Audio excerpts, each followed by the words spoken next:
Welcome, everyone, to Hit the Books, the Monday edition. I'm Tom Casale, joined by my man, Corbie. CC, how's it going today? Yeah, I'm back in the studio, back in the setup, a little different than Vegas. So I got in probably 50 minutes ago, so it'll be an interesting one. But good, we had a pretty good weekend overall in basketball. I think we juiced out, but we had a lot of rolls our way. Gonzaga closed 18, and we got 12.5, so can't complain too much there. Yes, and this Hit the Book segment on the Hammer Betting Network is presented by Circa Sports in Las Vegas. Bet like the pros with the world's largest sports book right at your fingertips. Experience big at bets with the highest betting limits, better money line splits with the lowest hold percentage, and best customer service. Sports betting on the go has never been better. Now you can download, fund, and bet like a pro from anywhere in Nevada. Get your new bookie today at circasports.com. Now, CC, when you were in Las Vegas, did you go to Circa Sports? Did you check all that stuff out there? Oh, of course. If you're looking to get drinks in Vegas, I highly recommend Circa. They the cheapest and the most alcohol you're going to get. So if you're having a fun time, Circa's place to be. Also, I realized the Cowboys, they may be America's team, but geez, no one likes the Cowboys. As Circa, that place, any Cowboys play was silent. Every 49ers play was crazy. So it's a really fun experience, good atmosphere. It's the first time I've been there on NFL Sunday. Well, I like the Cowboys, and it didn't go my way. The 49ers not only won, but covered the 4, so everybody at Circa Sports very happy about that, apparently. Now, let's move to our sport, CC, college basketball. Interesting weekend here, and it sets up for Monday with the Kansas Jayhawks. You know, we talked about this game on Friday on our show, and when we got off, TCU was +8, and I just said to myself, listen, I don't get it. I don't understand it. I'm sure it'll lose, but I'm going to bet TCU +8. And they not only won, they dominated the Jayhawks in Kansas. Now, Kansas comes in limping, going to our Baylor Bears, who have righted the ship, CC. Still struggling a little bit defensively. We'll see how they match up tonight. Kansas getting 2 points at Baylor. I know a lot of people on the Jayhawks tonight. Do you have a side here? Yeah, I didn't play much here. I saw a stat that was, I don't remember the exact number, but something like Kansas hasn't lost 3 games in a row in quite some time. The big thing for me here is we've touched about it on literally the last 3 shows. Is I think this number at 149 is too high. Under. I think the under is the play. I haven't bet it and don't plan on betting it, but the 149, it seems high. Like the national average is 140. You see these games, like the Alabama's in the 152 range, the Toledo's in the 156. So to imagine a Kansas Baylor game playing in the 150 range just seems high. I think 151 would be the number I need, but 149 just feels it's too much in my opinion. Well, let's look at the bigger picture here with these two teams, CC. At Circa Sports in the futures market, Kansas is sitting at 12-1. Baylor's at 26-1. I got them 16-1 before the season and thought it was the best odds of anything I've ever bet in my life. But they had some struggles here. What do you think about these numbers? What if Kansas loses tonight? Are you still buying them in the futures market? Yeah, probably at 12-1 I'm not buying anyways. I think that if you could hop on after a loss here, you'd be in a pretty good shape. As for Baylor's a team that has all the talent in the world. 26-1 seems pretty strong. Like, I don't know many teams that are going to want to run into Baylor. That said, they've had issues all year, and we've seen it time and time again. The times that they've played good teams, like What are their wins? They beat West Virginia, which I'm really not that big on. They beat Gonzaga, great win there, which over time has looked a little worse. But then an Oklahoma win by 2. Texas Tech was a really good win, but Tech looked pretty bad. I'm just not buying this Baylor team a ton right now. Probably the best time to buy them is when people aren't too high on them. Because I would assume that they shape into form like they always do. But 26-1 is not a bad number. I think Kansas, on a loss here, you could probably get a pretty good number. I'm curious if you have the futures in front of you. What is UCLA at after that Arizona loss? Well, that's a good segue, my man, because I was going to go right into the Bruins. We talked about it on the Friday show. We like this UCLA team. We didn't love the spot in Arizona. We were hoping for a loss there so we could come back and take a look at this baby. UCLA is 16-1 right now. What do you think of that number? Yeah, I'm curious what it was on Saturday. I believe it was 12-1, 16. Probably plenty big of a move. They lost to a really good Arizona team. I don't think you should put too much weight into that loss by any means. Also, it was a pretty bad situational spot, so don't look too much into that. I think 16-1 is probably a pretty good buy on a really good UCLA team. I was talking to somebody the other day, and basically the futures I want to end the season with are a Kansas at some point, a UCLA, and a Gonzaga. And if I can sit on those, I'll be a pretty happy camper headed into March. Yeah, I'm really high on UCLA in the tournament. I just think they can play multiple ways. I like their team. So 16-1, that's about where they open the season at. So I think this might be the best time to jump on them because as they go through the Pac-12, they're going to beat Arizona in the rematch in UCLA. I promise you that. So I think I'm going to jump on this 16-1 number here with the Bruins. The other team I want to ask you before we get into the Monday games here, Houston. Now, Houston lost at home as a 20-point favorite to Temple. You never know. Sometimes these teams like Houston end up sleepwalking at some of these games, Sunday game. Houston's still the favorite at plus 650. This feels like a wide open tournament to me. Are you buying Houston at 650? The issue is I really like this Houston team, but 650, like to win March is such a battle. 650 is I can't give many teams that. I think Gonzaga with their quality team that made it to the championship a couple years back closed the season at 10-1, and they were one of the best teams I've ever seen in the regular season at least. And I don't know, so 650. There's a lot of really good teams. There's no great team. I don't think that there's a number one as wide open as this. The market loves this team though. 20 at Temple or at home versus Temple. Temple's a pretty good basketball team. Mm-hmm. They beat Villanova this year, which Villanova take with a grain of salt, but they aren't a bad basketball team, and they just played a really good game versus East Carolina. Like they're just lost by 2 to Memphis. Like you're not talking about a bad basketball team. So for the market to give 20 to Houston is kind of crazy. I think 650 is too high. I would a buy-in number on Houston though. Like what is it at? I would probably say 11-1. I would hop on a Houston pretty easy, but I don't imagine that you're ever going to get to an 11-1.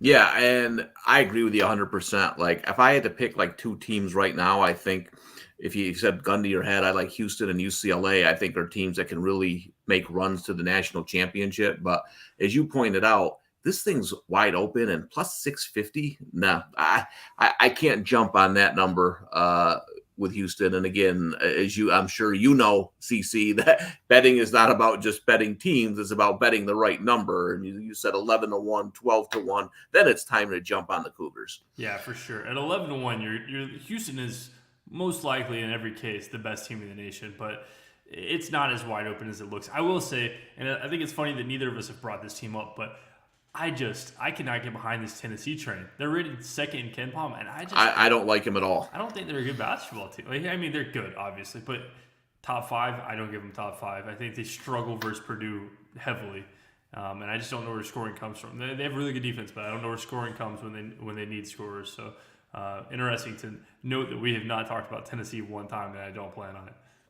Yeah, and someone just DM'd me an hour ago before we got on the show and asked about futures. They said, what do you think about Tennessee? And I said, you know what? I never liked Tennessee. People love this team, and I don't think they're built for March. I think they're built Their defense is built to smother bad offensive basketball teams in the SEC. They have talent, but you're not going to hold everybody to 30% shooting in the NCAA tournament. There's going to be games where you have to shoot well, you have to score, and I just don't trust this team. And at 12-1, I have no interest at all in the Vols. Yeah, Rick Barnes isn't in particular a March Madness No. coach either. Last Elite Eight was 2008, and he's had some pretty good teams. So yeah, I'm not buying on it too much. All right, now let's get into the Monday slate. You know, we mentioned Kansas Baylor. That's obviously the matchup tonight, the one game everyone's going to be watching. I don't have a play in it. You don't have a play in it. I think it's going to be a good basketball game to watch. I'm not. You know, you mentioned the under, the total still a little bit inflated. Baylor -2. I'm going to stay away from that. But you know, I always say the bank don't care where your money came from, CC. You don't have to bet Kansas Baylor. You're gonna bet Chicago State Coastal Carolina. What do you got going in this game? Yeah, these are usually the games that I look more into. And so our first bet for the night, I believe, is in the Coastal Carolina game. It'll be Coastal -8. You can get 105 at BetChris. Circa is at 110. Got a 7.5 last night. Still like an 8. The issue here is Chicago State is just, I don't know if you've ever watched a Chicago State game. They're not good by any means. They've improved in talent a ton, but I still don't think that the talent versus talent matchup this is a really talented Coastal team. Coastal just beat South Alabama in overtime. Unfortunately, I had the under in that game and lost in overtime. That's always death. And then they beat Appalachian State in overtime. This is a good Coastal team. They've been without their best player. He was on the bench in their last game. I couldn't search the internet everywhere I could not find what was wrong with this kid. But he was on the bench last game, had no apparent injuries. He was hopping up and down when they went to overtime. So he's not sick, he's not hurt, he's hopping around. Unless it's something academic. If he becomes active, that's a really big piece here. I think this line is way too low if he's active. And even if he's not, I think that they are significantly outmatched in talent aspect. Also, Chicago State hasn't played a game in 9 days. The last game they played was January 14th, which is really good because they've had a whole bunch of injury issues. But I don't think that this is a place that you can come in and be rusty by any means to start this game because Coastal's going to push tempo significantly more than Chicago State. And if they can get a 12-2 run to start the game, this thing's going to be turned over on its head pretty quick. Yeah, so here's something interesting about Chicago State. Chicago State is unbeaten at home this year. Here's the problem. They've only had 4 home games. They've played 20 games and 16 been on the road. That's tough. You're college kids. You're always going on the road. That's a tough way to play basketball. And, you know, they've been a little bit more competitive recently against some of these teams, but I think Coastal Carolina, like you said, pushing the pace. It's tough to only play. I mean, we're going into February here, and they've only played 4 home games. So and you mentioned injury issues. That's pretty tough for those Chicago State kids. Yeah, I agree. And the Jamar Brown injury, that'll be something that I'll be keeping my eye on all day. I don't think that it affects this too much. If he's out, I believe it's pretty much baked into it. He hasn't played He hasn't played since the Marshall game, so he hasn't played since January 7th. But he's been on the bench. He's been moving around on the bench. You could see him during the game. So when I tell you, I've looked everywhere for this, and I cannot find what was wrong with this kid. He's their best player, and it wasn't even noted in their game recap that he left the game. So I'm not sure. I'm hoping he's back, and if he's not, I think they have plenty of talent output to beat a Chicago State team pretty bad. All right, so there we go. Our first play of Monday, Coastal Carolina, lay in the 8 against Chicago State. Now we're going to go to a game. If you thought that was obscure, we're going even further down the board here, CC. Alabama A&M, Prairie View. You like the over here, 134.5. Yeah, Alabama A&M is more my speed. They're an hour north of me, so I know this team a little more than probably I should. I still don't. They're miserable, but this is just basically an idea of these two tempos. Yeah, so 134.5 is pretty available number, perfect. The over 134.5 in this game. This is a game of tempos. So Alabama A&M is 40th in the nation in possessions per game adjusted. Prairie View 152nd. The issue is Prairie View plays decent defense. If you watch the Prairie View game, they're really not bad defensively. They've played an overtime game in the last 2 games, which kind of can suck the life out of you, but they have had a little bit of break between the first and the second. All that said, I just think that this number is ridiculous for the type of basketball that's played. So 134.5 is 6 points under the national average. You're talking like 67, 68 possessions at max. And average shooting. These two teams are miserable offensively, but they do have a little bit of talent, and I think that in most cases could get to like that 128 range pretty easy. And then the main thing that gets this over the 134.5 and why I think it's a number that's just pretty bad is that the type of basketball they play forces so many fouls. Let's see. Teams are shooting they're scoring 21% of their points at the free throw line against Alabama A&M. That's 60th in the nation. And then 25.8% of their points at the free throw line against Prairie View, which is 5th in the nation in points from the free throw line. So these two teams are fouling a ton. They're going to push pace. So I think that in most cases, without an insane number of fouls, you get to the 128, 129 range pretty easy. And then it's those extra fouls, extra free throws, just due to the nature of this game that pushes it over.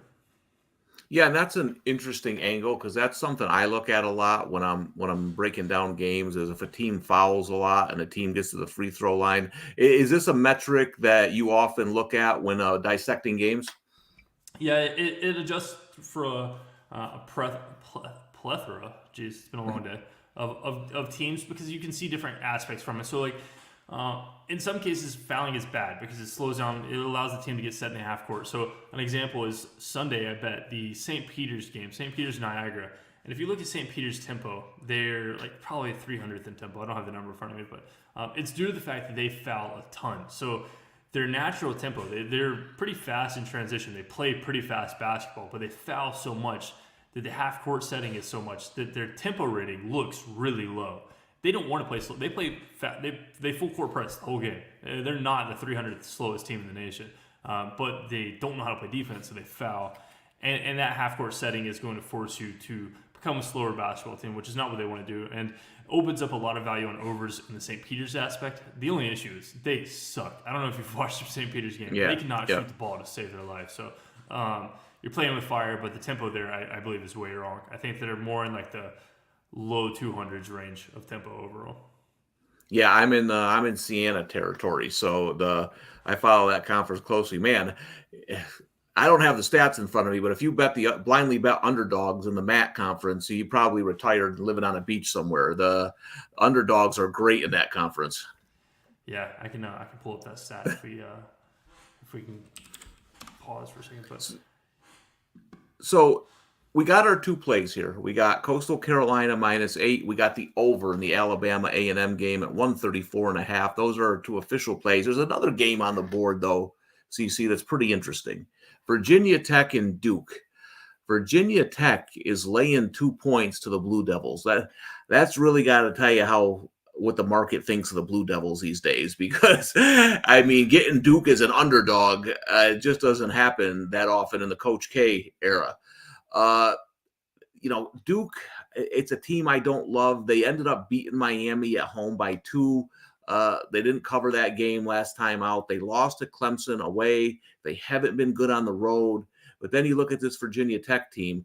I mean, man, 7 in a row? Yeah, 7 games in a row they've lost. 3 of those, the last 3 were away from home, and 5 of the 7 were away from home. Now they come home. They're laying 2 points to the Blue Devils. Any lean or angle on this at all? Yeah, I think that this Duke team is probably better than most people give them. They just struggled versus a pretty good Miami team, but they got the win. I really don't like this Virginia Tech team. I think that I think we've talked about this team. We talked about it on the under in the Clemson game, I believe. I could be wrong. Yeah. Yep. So we hit that game. They scored 50 points, and we won an under 142 by 40 points. So very happy there. But I think any team that needs Basile to be one of their primary scorers, he's shooting the most percentage of shots on their team, is a team that doesn't have enough talent output. And Duke has a big man who is a pretty good defender. I don't even want to try to say his name. It's the 7-footer that's been there for a minute. I'm not going to try to say his name. But he's He's 350th in the nation in blocks, 400th in steals as a big man, at steal percentage. He looks good down low, and I think he can shut down Basile in most every case. I really just don't like this Virginia Tech team. 2 points is kind of not really a fun number to lay on the road, especially a Virginia Tech team that has some free throw shooters. I would really like a 3.5, but I think Duke probably wins this game outright. So if I was going to do anything, I would take the plus 120 here, and I am not going to lay that currently. But the one issue and the one notion that I have, and I would like your take because I thought it was funny. I was getting off the flight and I saw a couple people talking about this on Twitter. Is there's people talking about the revenge angle in this game. Virginia Tech, I believe, beat Duke in the ACC. Yeah, they beat Duke in the ACC championship last year, 82-67 on a neutral. And people are saying like, Duke wants revenge. There's only one issue is Duke has one returning starter. Jeremy Roach will be the only player on the team that is back. And so I think that's a really goofy thought process. Also, they have literally a new coach. So I'm curious if you think a revenge angle is any weight or notion in that one. Yeah, I hate those. I think those are more for fans. Yeah. They look at that stuff like revenge and all those things. Yeah, listen, I guess if Michigan blows out Ohio State in football, I guess the next year you can look at they're thinking about revenge.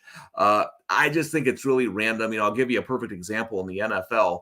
The Colts can't win in Jacksonville. And the players have changed. The coaches have changed. It's a weird random stat, right? But I don't think the players on the Colts right now are going to Jacksonville thinking, hey, we've never won a game here. You know what I mean? It's just kind of a random stat. So, yeah, I don't see Duke, Virginia Tech being a revenge angle personally. Me either. And I think we've talked about this on the show, but if we haven't, I think that it's the most simple handicap you can put in your head. It's quite simply look at the players on the court, and if you were a pickup game in a local gym in the middle of nowhere, which set of 5 kids would you want on your basketball team to play pickup basketball with? And I think that if you put these two teams on a court together, you choose Duke every single time out of every single notion. So is Virginia Tech's home court advantage enough to give them a 2-point edge? I would say no, but I could see where people may disagree. But I think that in almost every case, Duke has a better talent output here. Yeah, and Sphinx Angles says, I think Vatek is so sharp that it's actually dull tonight. So,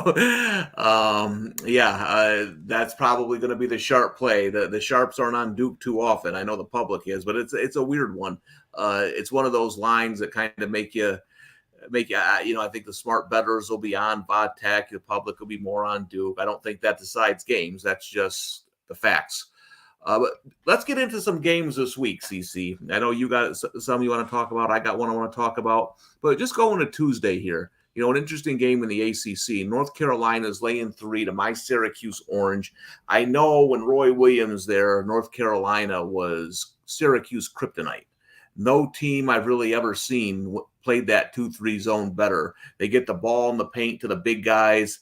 They're either one-on-one, turn and shoot, or they get the ball out to wide open threes. I mean, they just play that zone perfectly. Interesting game. I mean, he still got Baycott down low. I think he's going to be a big problem for Syracuse. Syracuse is a team I just can't trust yet. I had them Saturday. I said, Georgia Tech was the one team I thought they could really, really had an edge on. How do you see this game shaping up? Is there any angle you see either way in this ACC matchup? Yeah, I don't think 3 is enough by any means here. I think that I haven't looked into tomorrow's lines. I don't have my number yet. I can actually check it live. But that's actually the Kent Palm line I should say. Well, I haven't seen it. Yeah, no, so Zach has it on the screen. It's popped up 3.5. I thought this would open closer to 5. 3's very weak. If you give me a second. I can look and see what my number is on that because I didn't even know lines were going to drop. But just like a quick rewind real quick. I have a stat for you, and then I'll go back to the North Carolina game. This year's MAC underdogs, MAAC, 64-46 to the closing line, 58%. There you go. Pretty solid.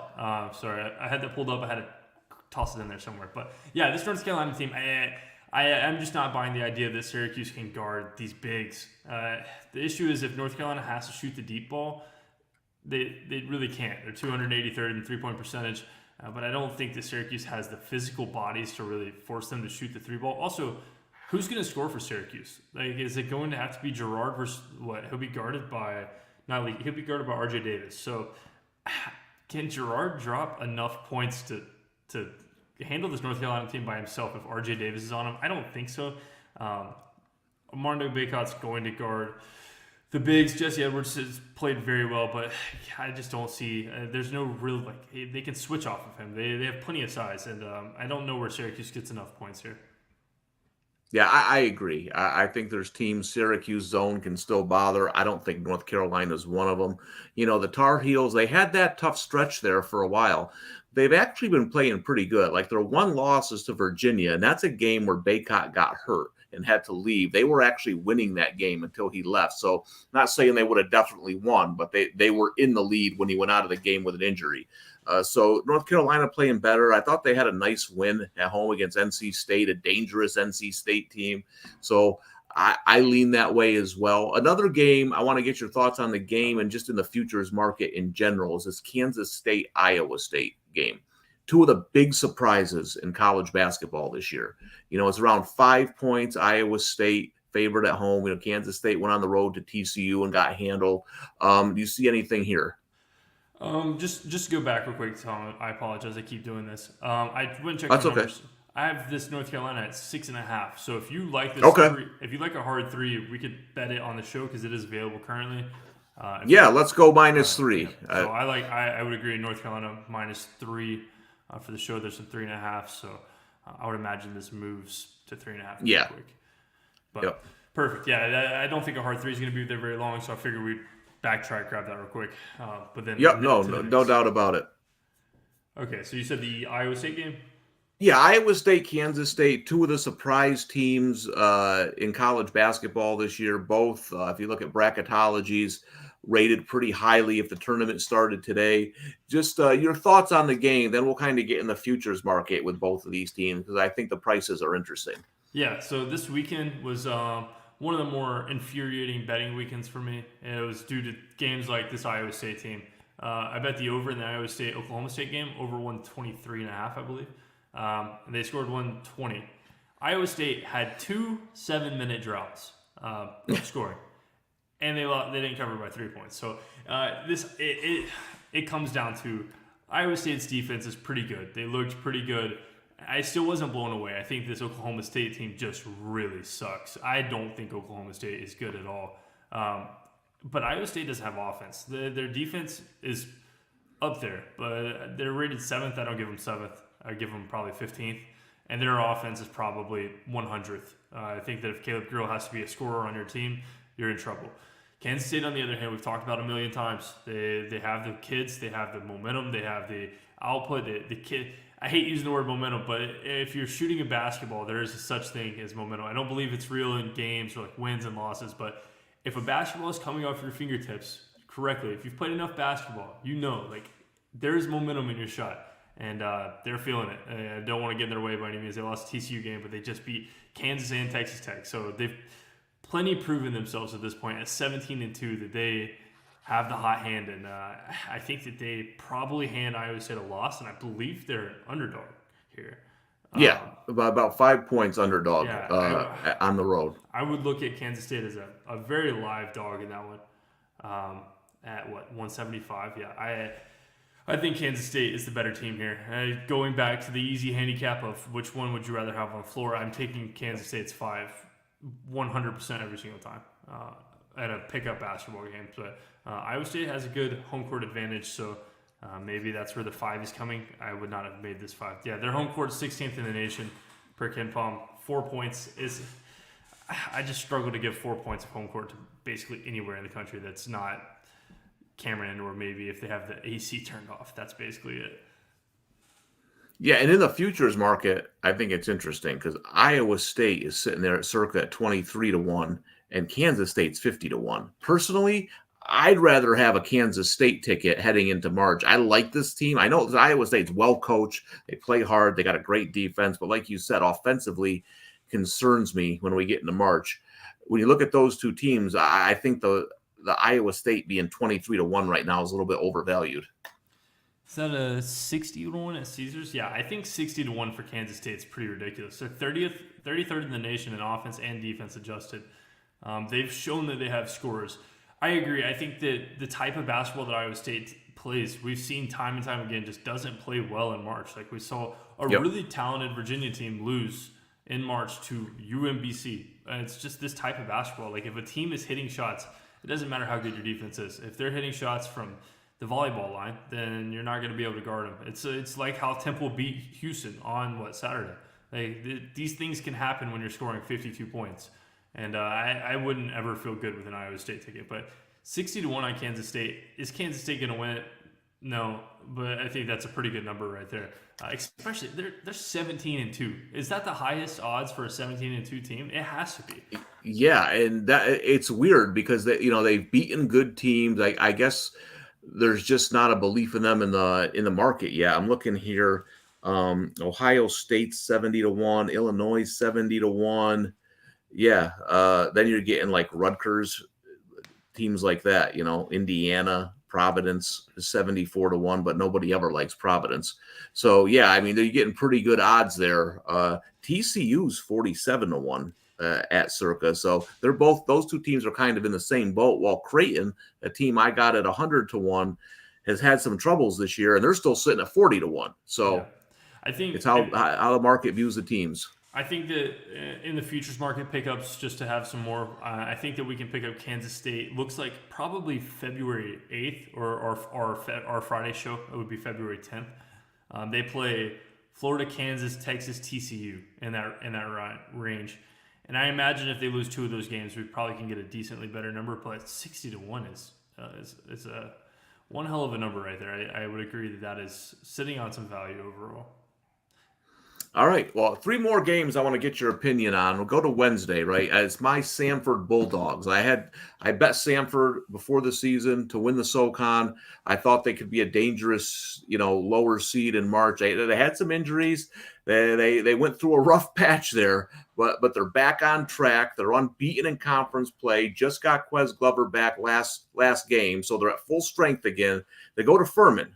Now, these were projected to be the top two teams in the conference. Furman at Ken Palm's got -6. I look at these two teams and I see it's like a mirror. I see two teams that are almost exactly the same. Furman plays a little bit faster pace, but I just see a close game here. Samford's been hot. I like the 6 points. Yeah, I live 10 minutes from Samford's campus, so to hear you say my Samford's Bulldogs is one of the funnier things I've heard because I don't even know anybody here that knows Samford, and I live right beside them. So interesting, but I do agree. I think this is a really talented basketball team. I think 6 is too low. The issue here is, as you said, they're mirror images, so the matchup's going to be pretty well. Like I don't think in most cases you're going to get many open shots because they match up identical. So it'll be who can hit more contested shots. Samford's been really unlucky this year. I don't have that number in front of me, but they were Ken Palm rated last in luck for a while there. Let's see what they are now. For a while. Yeah, I've seen all their games, and they've been unlucky. Yeah, so my Blazers are down there now too. But now Samford's they've cleaned up a little bit. But the main thing is Quez Glover's back, and he is very, very important piece of this offense. If I was going to play this game, I would look towards the Samford team total. It looks like it's going to be probably 74 or 73. I think in most cases, this game is going to be pushed to a tempo that they have a chance to get in the mid-70s more often than not. Yeah, no doubt about it. So, yeah, that's the play I really like this week. But there's another game on Wednesday. I just want to get your thoughts on this team because I'm looking at it, and something isn't connecting with me. So, you look at this UConn team, right? They're playing Xavier at home. Ken Palm's got it 9.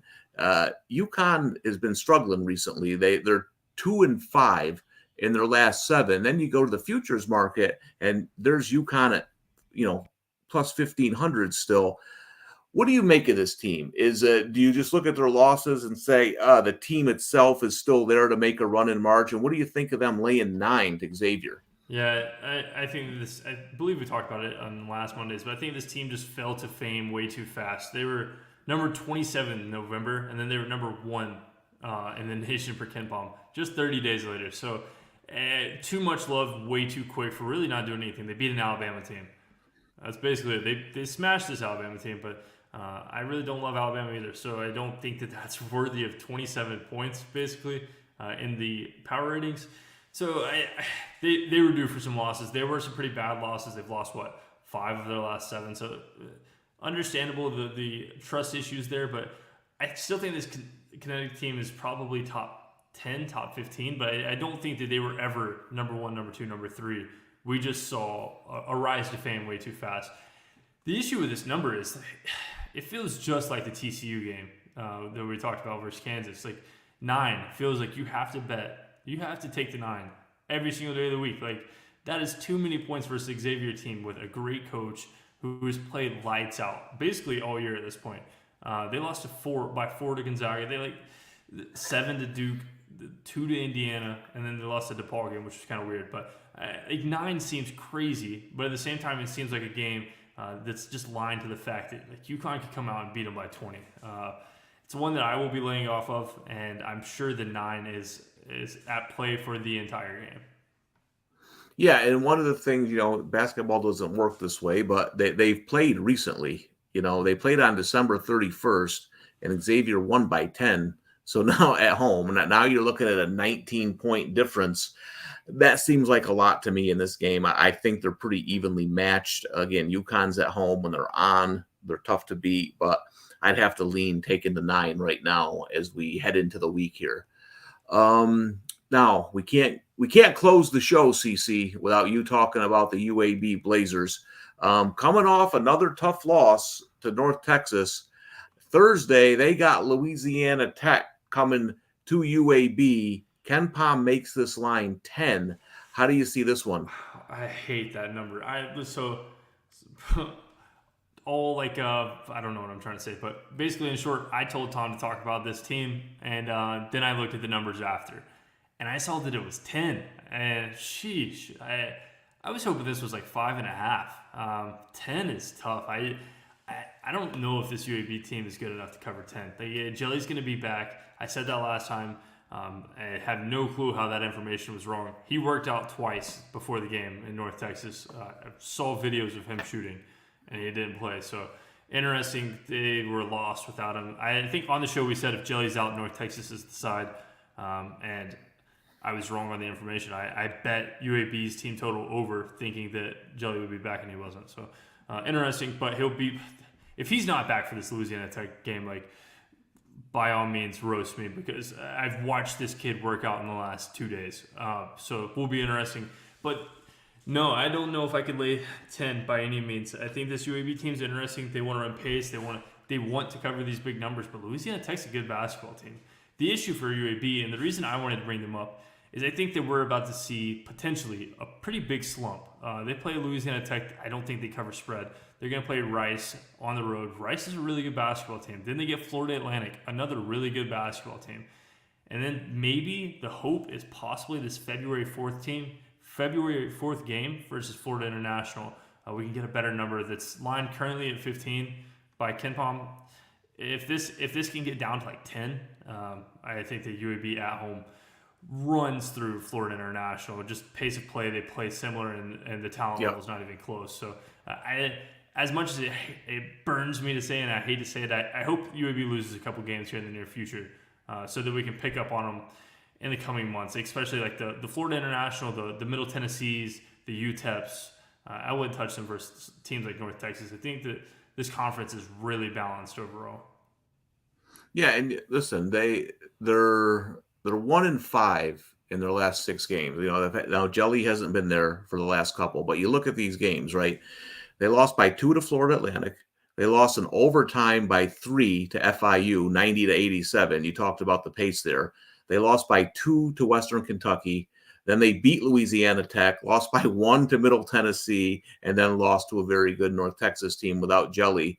I know when you said maybe a slump's coming, could I argue that when Jelly gets back, they've lost a bunch of close games, it's going to go the other way? They're going to start hitting their stride heading into the tournament? Yeah, I'm sure it will. I just hope that stride takes a second. I hope it's a delayed stride, basically. Jelly is really predominant on the ability to just have touch. He really doesn't get good shots by any means. There's a video on the internet. I have it on my phone, but I'm not going to hold my phone to the screen. But Jelly caught a transition pass, faked, spun complete 360, and shot because a guy just flew past. and hit it. And it's just those kind of things. He has a shooter's touch. He really doesn't find good spacing. He doesn't do much well. He really doesn't shoot clean pockets. He's taking pretty bad shots. So to have not played for a little bit, I could see him coming out of the gate pretty slow and finding that touch. He's a great basketball player. He loves the sport of basketball. There's not many people that I have met that just breathe basketball like him. So it's good to see him do well, and I'm sure he'll do fine. But if he starts on a little bit of a slump, they struggle in these games. February comes, mid-February, they will be fine. They have all the talent in the world, and they'll be plenty fine. All right, well, listen, it's a tough conference. I'm going to call it now. If Jelly's healthy, they win the tournament. They go to the NCAA. They go to the big dance again, and you ain't going to want to face UAB. They got Houston last year. Bad draw. We'll see who they get this year. But I think that's a bet I might make if this team rounds into form is UAB to win their tournament this year, because I think a couple of things have gone against them. But when push comes to shove, I still like their lineup against anybody else in that conference. Yeah, I'm curious, Zach. Can you pull up the Conference USA tournament futures? I don't know if those will be available currently. If not, no big deal. Yeah, I haven't seen them. Curious, I don't think they're up, but curious if they were to see that number. I would agree. It's North Texas or UAB in most cases, and UAB just has so many pieces. They're so deep. I don't think that. I think I've told you, but I sit on a UAB national championship future, so I hope so. Well, hey, we're almost there. It's almost February. January's gone here, so it's we're a month away from what I think is we get into those conference championships. The first few days of an NCAA tournament, there's no better time to be alive than those few weeks right there. So looking forward to it, and we'll be with you. We will have all the coverage as we move forward this college basketball season. But we want to thank you for watching Hit the Books on the Hammer Betting Network, presented by Circa Sports. Bet like the pros with the world's largest sports book right at your fingertips. Experience big gap bets, better money line splits, the best customer service, and more. Download your new bookie today at circasports.com. Well, CC, that wraps it up for the early week session of Hit the Books. We'll be back later this week. I think we're still on Friday for now. We'll see how that works. But for now, we'll be back on Friday. Enjoy your week. Good luck, and I will see you on Friday. Hit the Books when we go over all the Saturday games.